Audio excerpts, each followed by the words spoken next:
Imagine o cheiro de enxofre ainda pairando no ar, como se o próprio inferno tivesse cuspido brasas sobre a terra. Você está lá, de pé, no topo de uma colina árida, o vento cortando sua pele. Ao longe, duas cidades brilham com luzes douradas e risos distantes. Sodoma e Gomorra, o paraíso dos desejos proibidos.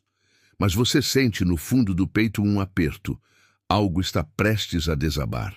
E no meio dessa escuridão, duas jovens mulheres olham para o mesmo céu que você, e nelas mora um segredo que a Bíblia guarda com unhas e dentes. Um segredo que faz pastores engolirem em seco e que te faz perguntar: o que realmente aconteceu com as filhas de Ló? Fique até o fim, porque o que você acha que sabe é só a versão que te deixaram ouvir. Ló era um homem bom, dizem os textos. Um homem que abriu a porta para estranhos e implorou às multidões para não tocarem nos visitantes de Deus. Mas naquela noite, quando a turba cercou sua casa, exigindo os anjos disfarçados de homens, Ló ofereceu algo que ainda hoje me faz tremer. Tenho duas filhas virgens, façam com elas o que quiserem, mas não toquem nesses homens. Ouça isso de novo. Ele ofereceu as próprias filhas para a violência, e elas ouviram.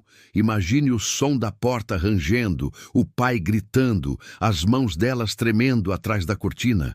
Elas não eram personagens de fundo, eram meninas com nomes que a Bíblia nem se deu ao trabalho de lembrar. Só a mais velha e a mais nova, como se o trauma as tivesse apagado antes mesmo do fogo cair. E o fogo caiu. O céu rachou, enxofre choveu, gritos se misturaram com o crepitar das chamas. Ló, a esposa, as duas filhas, correram. A mãe olhou para trás e virou uma estátua de sal. Eu sempre me perguntei, será que ela olhou porque não aguentava deixar as filhas sozinhas naquele inferno? As filhas não olharam, correram com o pai para uma caverna no alto de Zoar. 3 sobreviventes. 3 fantasmas de uma família que nunca mais seria. Agora, imagine a cena. A caverna é úmida, o chão é pedra fria, e o silêncio é tão pesado que dá para ouvir o coração batendo. Ló está sentado, olhos vidrados, murmurando algo sobre o fim do mundo. As filhas se entreolham. A mais velha fala primeiro com a voz baixa. Nosso pai está velho, e não há homem algum na terra para se unir a nós. Gênesis 19:31. O que vem a seguir não é só pecado, é desespero, é o instinto de quem viu tudo queimar e acha que a humanidade acabou. Elas olham para o pai, olham para o vinho, olham para o futuro que não existe mais. À primeira noite, a mais velha enche a taça, Ló bebe até o mundo girar. Ela se deita com ele. A Bíblia diz: ele não soube quando ela se deitou, nem quando se levantou. No dia seguinte, a mais nova faz o mesmo. 2 noites, 2 filhos, Moabe e Ben-Ami, os pais dos Moabitas e dos Amonitas, povos que depois guerreariam contra Israel por séculos. Mas eu te pergunto, quem foi o monstro aqui? O pai que não soube? As filhas que planejaram? Ou o Deus que deixou 3 pessoas tão quebradas que o instinto de sobreviver virou isso? Vamos mais fundo, porque a história não para na caverna. Anos depois, uma descendente dessas filhas vai entrar na linhagem de Davi e de Jesus. Rute, a Moabita. Aquela que disse, teu povo será o meu povo, teu Deus será o meu Deus.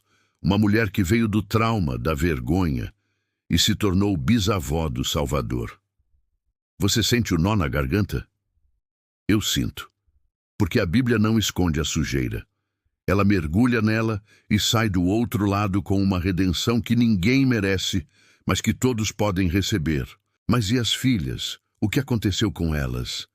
A Bíblia se cala, silêncio total. Alguns dizem que elas morreram de vergonha, outros que viveram e viram os filhos crescerem.